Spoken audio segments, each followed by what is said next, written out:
स्वामी समर्थ उद्योग समूहाच्या माध्यमातून परिसरातील युवक व महिलांना रोजगाराच्या संधी उपलब्ध होणार असल्याचं प्रतिपादन आमदार अमल महाडिक यांनी केलं। भेंडवडे तालुका हातकणंगले येथे स्वामी समर्थ समूहाच्या माध्यमातून विविध संस्थांच्या उद्घाटन कार्यक्रम प्रसंगी ते बोलत होते।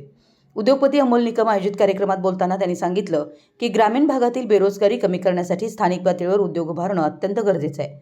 स्वामी समर्थ उद्योग समूह या दिशेने सकारात्मक पाऊल उचलत असून त्यातून युवक व महिलांना त्यांच्या गावातच रोजगार उपलब्ध होणार आहे। महाडिक यांनी पुढे सांगितलं की महिलांच्या सक्षमीकरणासाठी अशा उद्योगांची भूमिका महत्त्वाची ठरणार आहे। स्वयंरोजगाराच्या संधी वाढल्याने कुटुंबाची आर्थिक परिस्थिती सुधारण्यास मदत होईल। तसेच युवकांना स्थलांतर न करता आपल्या गावातच काम मिळाल्याने ग्रामीण अर्थव्यवस्थेला चालना मिळेल। या उपक्रमामुळे परिसरातील उद्योगधंद्यांना गती मिळून सर्वांगीण विकासाला चालना मिळेल असा विश्वास त्यांनी व्यक्त केला आहे। स्थानिक नागरिकांनी या उपक्रमाचं स्वागत करत स्वामी समर्थ उद्योग समूहाचे आभार मानले। मराठी एस न्यूजसाठी हातकणंगलेहून विनोद शिंगेसह कॅमेरामन अतुल कसबेकर, भेंडवडे।